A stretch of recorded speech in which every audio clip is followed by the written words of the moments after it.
Hey y'all, happy Friday. Happy preparation for your Sabbath. It's the weekend, baby. Anyway, you guys know on Fridays, I like to give you guys something to do that's going to help you prosper in your future or your near future to come. And earlier, I read my short from Isaiah chapter 23, verse 3, Proverbs. I tried to read, but I didn't get a chance to it. The 1 minute, it wasn't long enough. And Romans chapter 8, verse 6, right? All of these from KJV version, right? So remember Isaiah 26, chapter 26, verse 3, basically just saying, Thou will keep him in perfect peace, whose mind is stayed on thee because he trusted in thee. And then Proverbs 4:23 reads as follows: Keep thy heart with all diligence, for out of it are the issues of life. And Romans 8:6 reads as follows: For to be carnally minded is death, but to be spiritually minded is life and peace.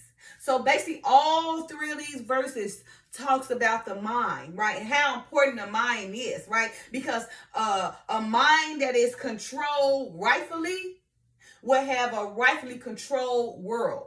But a mind that's not controlled rightfully will not have a rightfully controlled world. So it's just like that, black and white. What we put in our mind determine how we're going to live, determine our behavior, determine what kind of life we're going to live, determine our actions, determine the relationship, determine the people we're going to be bothered with, determine our sufferings and everything. It depends on what goes in our minds. That is it, right?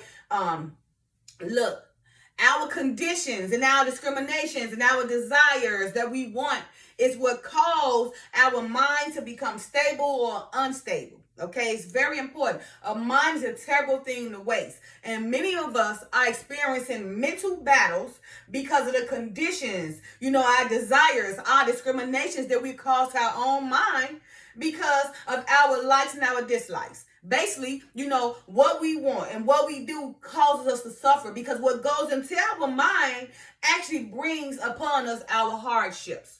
So again, whatever your mind think is what action you will preferably take.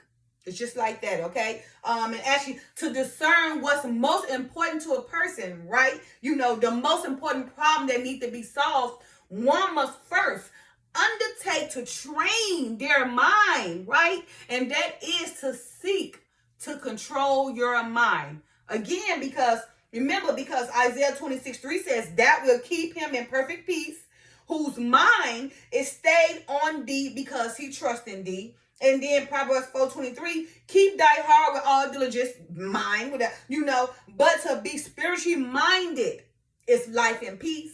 And Romans 8:6, I'm sorry. Let me go back. Proverbs 4:23, keep thy heart with all diligence, for out of it are the issues of life. So we can break that down, mind, body, and soul, okay?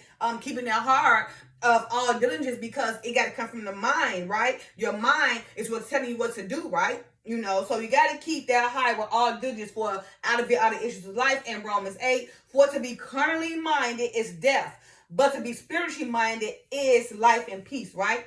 Okay, so for this weekend, I want you guys to search out your minds to see if you're minding down a right path, okay? Again, for this weekend, I want you guys to search out your mind, right? To see if it's really mentally stable. To see if you have a stable mind that's allowing you stability, right? Or if you have a mind that's causing you to go down the wrong path. So, this weekend, I want you guys to search out your mind to see if you're minding down the righteous path, right? Because a mind is a terrible thing to waste, right? And it is a mental battle. And many of us are experiencing mental battles. But I am now teaching you how to control your mind so you can battle your mind. Okay? And I'm going to read some things out of this book. Of course, I'm not going to read the name because I told y'all before the reason why I'm giving you a name because it does not give the Father the glory. Although it talks about the precepts and the spirituality and all that, but it will not give the Father the glory. So they took the words of the Father and made it man-like and made like they created, took everything that was used by the Bible, put it in the book to give themselves and make themselves the God or to make their deity the God and not glorify the Father. So, of course, I'm going to be changing that word of the person who they're talking about. I'm going to change that with the Father. Okay? So, I'm going to be reading right now. And this is coming from page 71 of this book. And everything I'm going to be talking to you guys right now, reading to you guys now, consists of the mind or concerns the mind. To help you guys control your mind, okay? Because we have to first, in order to, discern what's going on and solve that most important problem, one must first seek, okay? To undertake, to train your mind, and then seek to control your mind, right? So you can stop all that suffering and condition you cause your own self to suffer throughout your life because of your mind. It's off track. It's off balance, right? It's like a reprobate mind that's causing you to be unstable, okay? Okay, so let's see. So listen to this right here. This got something to do with the mind. If people would only give up their attachments to these imaginary and false discriminations and restore the purity of their original minds, then both their mind and their body would be free from defilement and suffering. They would know the peacefulness that comes with freedom, right? So it's telling you the conditions, discriminations, right? Those attachments, right? For all your imaginary, desires, because it's not real. Nothing is permanent, right? Everything is transitory. Everything appear and disappear. Nothing stays the same. So all those desires is going to change because time changes. So what you may want now, down the line is going to be a total different want. So we have to first, embrace embrace transiency, right? For us to know and understand that nothing stays the same. Everything appears and disappears. Nothing is permanent. Everything is temporary, right? So that's how you got to think of with your mind. Don't get attached to nothing because it's not going to stay the same. So if you allow your mind to get attached to something, then you causing sufferance upon it, right? The conditions you place on your own mind because you allow yourself to permanently attach to something that's only temporary. Everything in this world is only temporary. Nothing is permanent. That is the first thing we must understand with our mind. We should not allow to be attached to things because everything in this world is temporary. It is not perfect. It's not permanent, okay? None is perfect neither. Everything is imperfect. Everything appear and disappear. It is transiency, okay? Keep that in there, right? So again, if people will only give up their attachments to these imaginary and false discriminations and restore the purity of their original minds, then both their mind and their body will be free from defilement and suffering. They will know the peacefulness that comes with freedom. So you see, just like that. It's just that we have too many options in this world.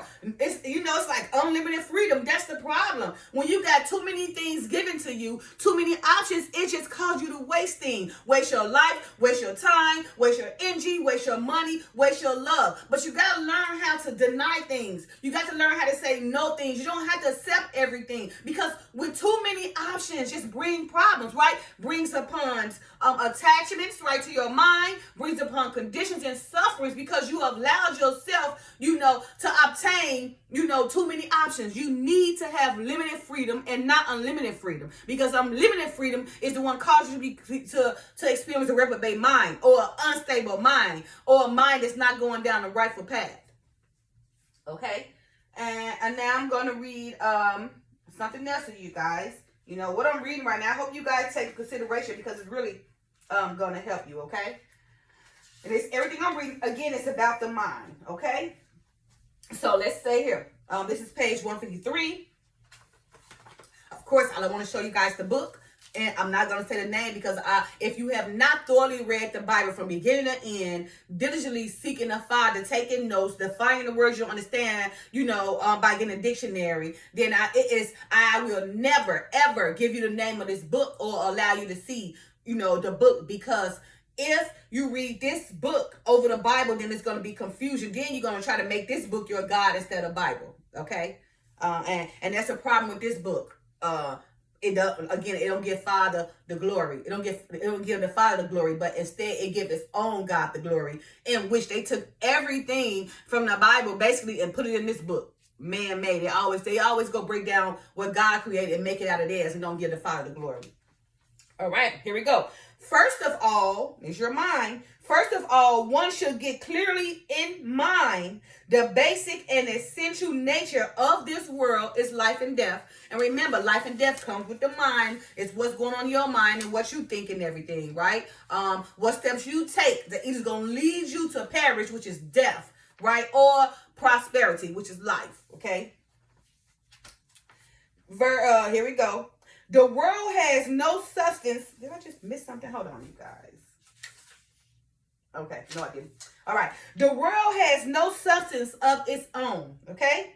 It is simply a vast concordance of causes and conditions that have had their origin solely and exclusively in the activities of the mind that has been stimulated by ignorance, false imagination, desires, and infatuation. It is not something external about which the mind has false conceptions. It has no substance whatsoever. It has come into appearance by the processes of the mind itself, manifesting its own delusions, okay? It is founded and built up out of desires of the mind, out of its sufferings and struggles incidental to the pain caused by its own greed, anger, and foolishness. Men who seek the way to learn the Father should be ready to fight such a mind to attain their goal. Remember, mind is everything in waste. Everything starts with the mind. The mind is what matters. The mind is either going to lead you to, poverty or prosperity. That same mind that brought you to be a king is that same mind that's going to bring you down to be a slave. It's that mind. So that same thing that mind, that mindset you had to become in power and to become the king and become that ruler, is that same mind that played tricks on you. You become too proudful to bring you right on back down. It's the same mind battle. A mind's a terrible thing to waste, okay? All right, so now we're talking to the mind. Here we go. Oh, my mind. Oh, my mind. Okay? Why do you hover so restlessly over the changing circumstances of life? Why do you make me so confused and restless? Why do you urge me to collect so many things? Why are you like a plow or a plow that breaks in pieces before beginning to plow? You are like a rudder that is dismantled just as you are venturing out of the sea of life and death. Of what use are many rebirths if we do not make good use of this life? And that word rudder, R-U-D-D-R, means a flat piece hinged vertically near the stern of a boat or a ship for steering. So basically talking about the rudder, the mind, they compare it to the steering of the boat that steers the boat. But in this case, we're talking about the steering of the mind, that rudder, okay? And it goes on again. Oh, my mind. Oh, my mind. Once you caused me to be born as a king. You see that? And then you caused me to be born as an outcast and to beg for my food. Sometimes you cause me to be born in heavenly mansions of the gods and to dwell in luxury and in ecstasy. Then you plunge me into the flames of hell. You see, the same mind once have caused you to be born as a king and then have caused you to be born as an outcast, out the bed, right? Sometimes it caused you to be born in heavenly mansions, of the gods and to dwell in luxury and ecstasy. And then that same mind plunges you into the flames of hell. Oh, my mind. A mind is a terrible thing to waste. It is a mental battle. Oh, my mind. Okay? And here we go again. Oh, my foolish, foolish mind. Oh, my foolish, foolish mind. Thus, you have led me along different paths, and I have been obedient to you and docile. That word docile means accept or control, be submissive. Accept or control that instruction. Your own mind, being docile to your own mind, allowing it to lead you to destruction, okay? All right. So thus you have led me along different paths, and I have been obedient to you and docile, right? But now that I have heard the Father's teaching, do not disturb me anymore or cause me further sufferings, but let us seek the Father together, humbly and patiently. Okay? Here we go again. Oh, my mind. Oh, my mind. If you could only learn that everything is non-substantial and transitory, it has no substance, it's not permanent, okay? If you could only learn not to grasp after things, not to covet things, not to give away to greed, anger, and foolishness, then we might journey in quietness. Then me and my mind can journey in quietness, right? Then, by severing the bond of desires with the sword of wisdom, being undisturbed by the changing circumstances, the advantages or the disadvantages, the good or bad, the losses or gains, the praise or abuse, we might dwell in peace. Oh, my mind. Here we go again. Oh, my dear mind. Oh, my dear mind. It was you who first awakened faith in us. Okay, my mind first. It awakened faith in us first, right? It was you who suggested our seeking of the Father. It was the mind that suggested to seek the Father, okay? Why do you give way so easily to greed, love of comfort, and pleasant excitement again? Right? Why have you given way so easily? It was first you, who had the faith, to seek after the Father. So why do you give away so easily to greed, comfort, pleasure, and excitement again?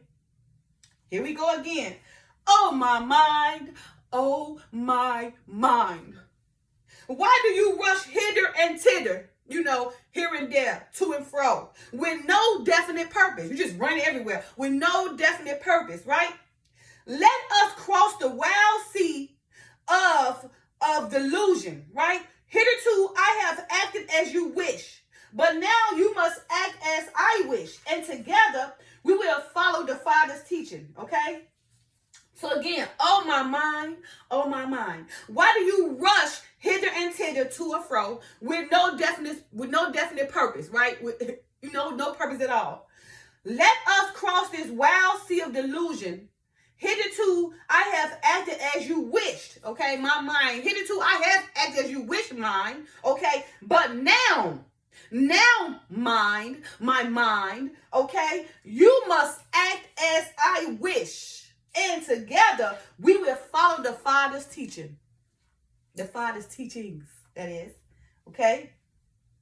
All right. And okay, I guess I 191 and 192. Let's see what that say. Because everything I'm saying is about the mind, you guys. All right.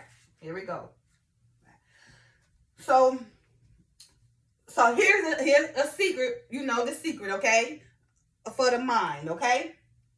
The secret of health for both mind and body is not to mourn for the past, not to worry about the future, or not to anticipate troubles, but to live wisely and honestly for the present. Okay? Again, the secret of health for both mind and body is not to mourn for the past. Don't look back on your past. Not to worry about the future. Okay? Stop worrying about what's going to happen in your future. Or not to anticipate troubles. Don't look forward to something that's going to be a problem to you. Okay? But to live wisely and honestly for the present. For this present moment. For the present day. And do not dwell in the past. Do not dream of the future. Concentrate the mind on the present moment. Again, do not dwell in the past. Do not dream of the future. Concentrate the mind on the present moment. Okay? And my last paragraph that I wrote is very important. And this one is for somebody who do have their mind under control. So if you got your mind under control, hear me out. I beg for you to follow this, this saying and be obedient to it. If you are in control of your mind, this only applies to those who are in control of your mind. It is your duty to do this, okay? If a person's body and mind are under control, one should give evidence of its virtual deeds. Evidence. Show them your mind under control. Put stuff out. Expound on things. Do virtual deeds to show them that your mind is under control and you being led by a rightful presence, okay? Again, if a person's body and mind are under control, one should give evidence of its virtuous deeds. This is a sacred duty. It's a sacred duty to give evidence of your virtuous deeds if you are in control of your mind, okay? Faith will then be his wealth, okay? Sincerity will give his life a sweet savor. and to accumulate virtues will be his sacred task. So again, if you are in control of your own mind, if you're in control, if one person, body and mind are under control, one should give evidence of his virtuous deeds. This is a sacred duty. Faith will then be his wealth. Sincerity will give his life a sweet savor. And to accumulate virtues will be his sacred task. Okay? So again, for this weekend, I want you guys to search out your minds to see if you're minding down the right path, right? Or do you allow your mind to be attached to things of this world, like things that's never going to stay the same, things that appears and disappears, things that's not permanent, whatever it is, food, merchandise, relationships, clothes, money, habits, whatever it is not permanent. Things change, time change, seasons change, right?